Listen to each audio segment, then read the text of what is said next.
Prime Minister Harold Wilson occupies a strange place in British political history. At first glance, his time as Prime Minister is not that remarkable, though it marks a great departure from the 14 years of Conservative government led by Tory Edwardian grandees.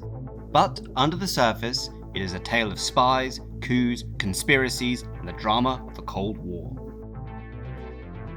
Harold Wilson, Prime Minister of the UK from 1964 to 1970, and again from 74 to 76, came to power with the promise of modernising Britain in the 1960s and bringing the white heat of science and technology and economic planning to improve the lives of average Britons.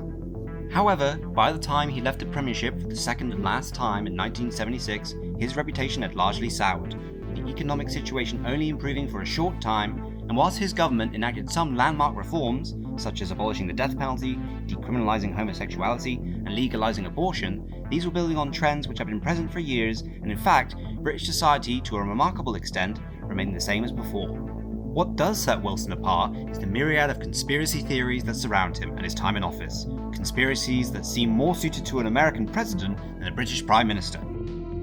Whilst not as dramatic and high stakes as the stories of President Franklin Roosevelt knowing of the Pearl Harbor attacks beforehand, or the countless theories about John F. Kennedy's assassination, they serve to cast new light on the fears and concerns of the people and political class of Britain, and serve to make what might be a bland subject of British politics in the 60s and 70s more interesting and thrilling. To begin with, Harold Wilson's extremely quick rise to the top of the political tree made people suspicious of him even at the time. Being elected to Parliament as part of the Labour landslide of 1945, he was immediately made Parliamentary Secretary for the Ministry of Works, then becoming Secretary for Overseas Trade, before being promoted to the cabinet rank position, President of the Board of Trade in 1947, responsible for promoting British goods and trade agreements with other countries. This job meant that Wilson made frequent trips abroad in order to promote British trade, which included a number of visits to the Soviet Union, where he met the Soviet Foreign Minister Vyacheslav Molotov and other Soviet officials. Later, a KGB defector named Anatoly Golitsyn in the 1960s would claim that during this time Wilson had been recruited by the KGB as an agent. Whilst Anatoly Golitsyn did provide some real information, such as helping to break up the notorious Cambridge Soviet spy ring, he was also prone to spouting conspiracy theories such as these. In fact, it is known that the KGB did have a file for Wilson marked for potential agent development and was even given the codename Olding, but this was as far as it went.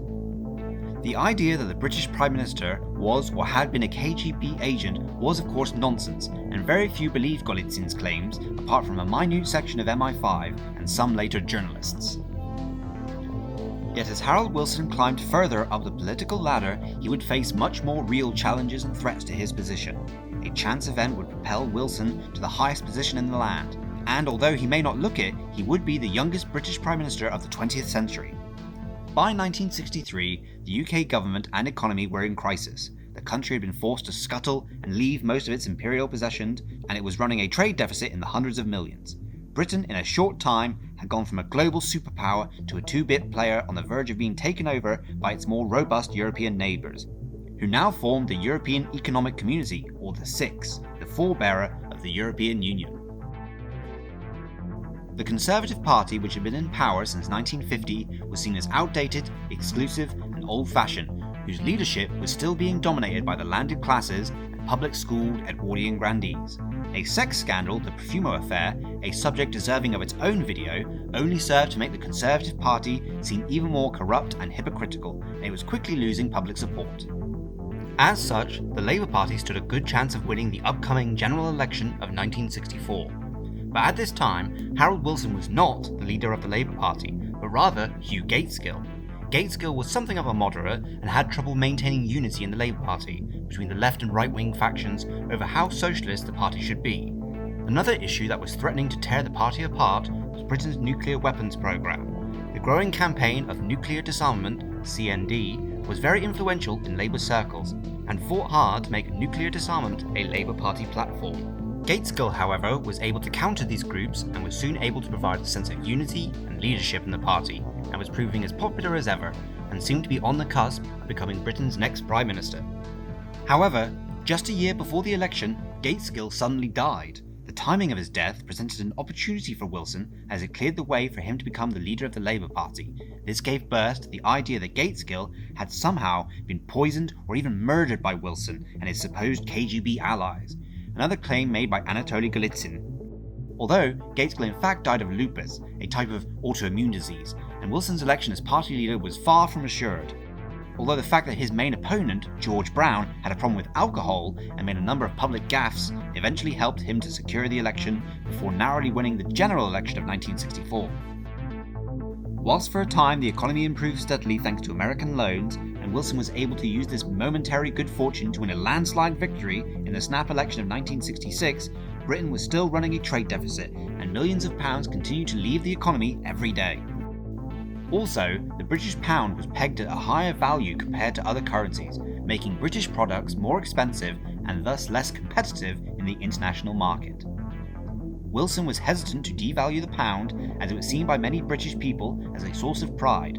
Also, the Labour government under Clement Attlee had previously devalued the pound to public outcry and little effect. Wilson did not want the Labour Party to be seen as, quote, the party of devaluation. And even when his cabinet colleagues and his Chancellor of the Exchequer, the minister responsible for economic affairs, backed the scheme, Wilson refused. Although, eventually, Wilson was forced to concede and devalue the pound from $2.8 to the pound to $2.40.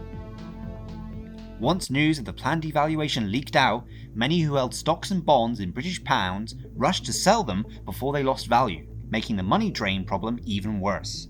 Wilson was forced to cut public spending and raise taxes to make up for the shortfall in the government budget.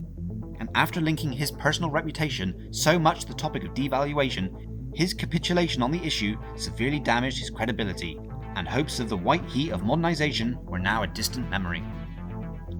Britain's declining position in the world, as well as the liberalising policies of Wilson's government regarding social issues, and now the devaluation of the pound, meant that Wilson had many enemies among the British and political circles, who drew on pre-existing conspiracies surrounding Wilson and worried that he was leading Britain to ruin. These disparate groups were beginning to coalesce under one very real plan, a coup to replace Wilson as Prime Minister.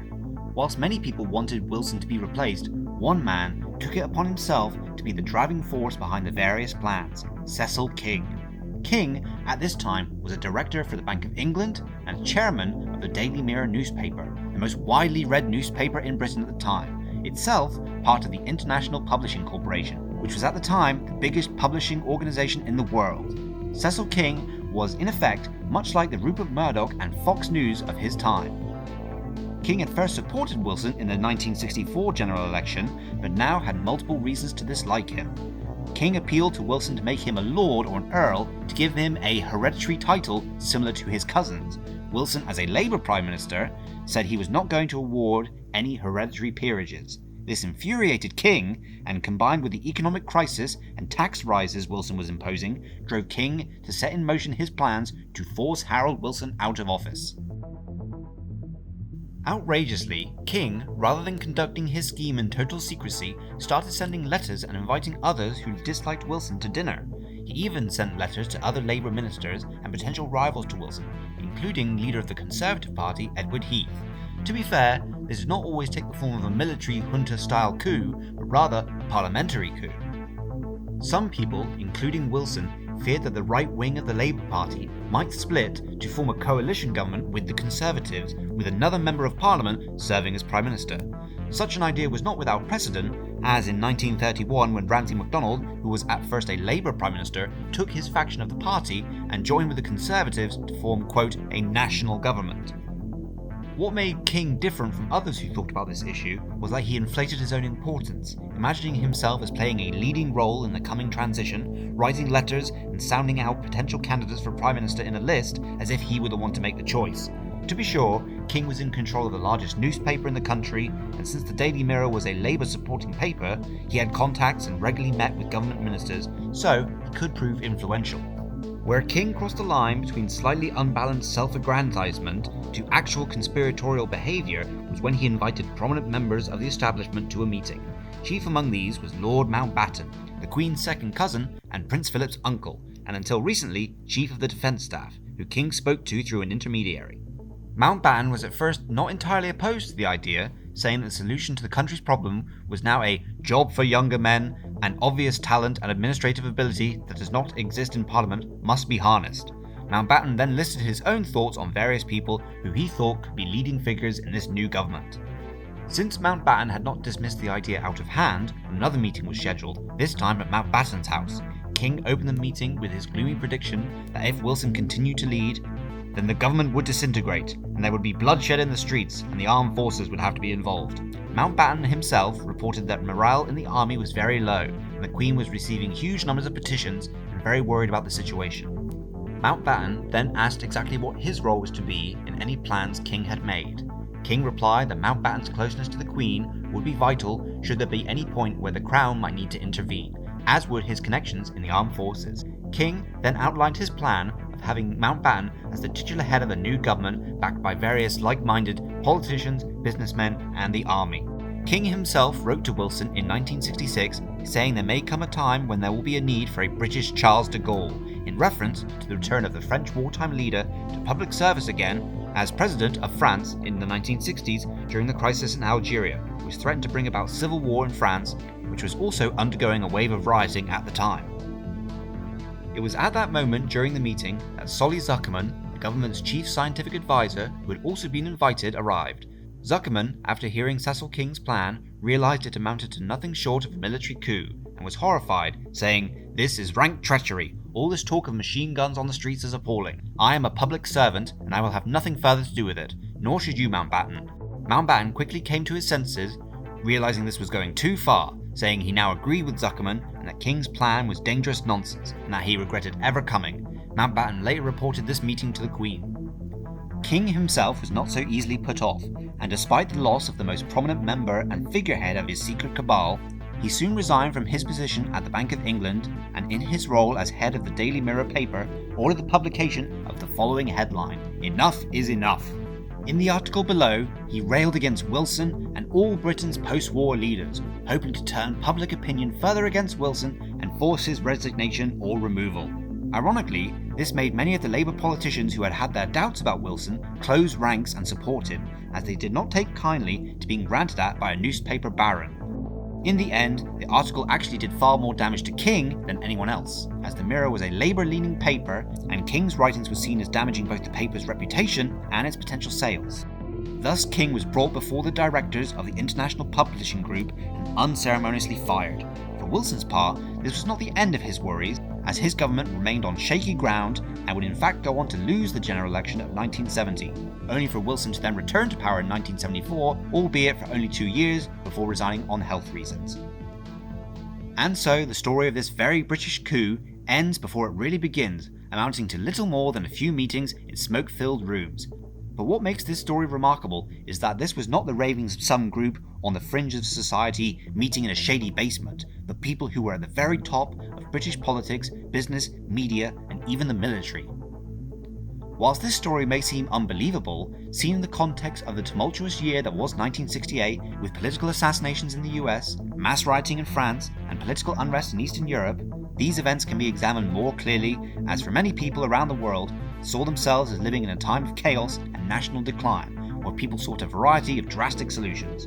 Although Britain did not face anything near the level of societal disturbances seen in much of the rest of the world, it just goes to show that coups, plots, and conspiracies not only exist in the far corners of the world or in fiction, but in fact can happen anywhere.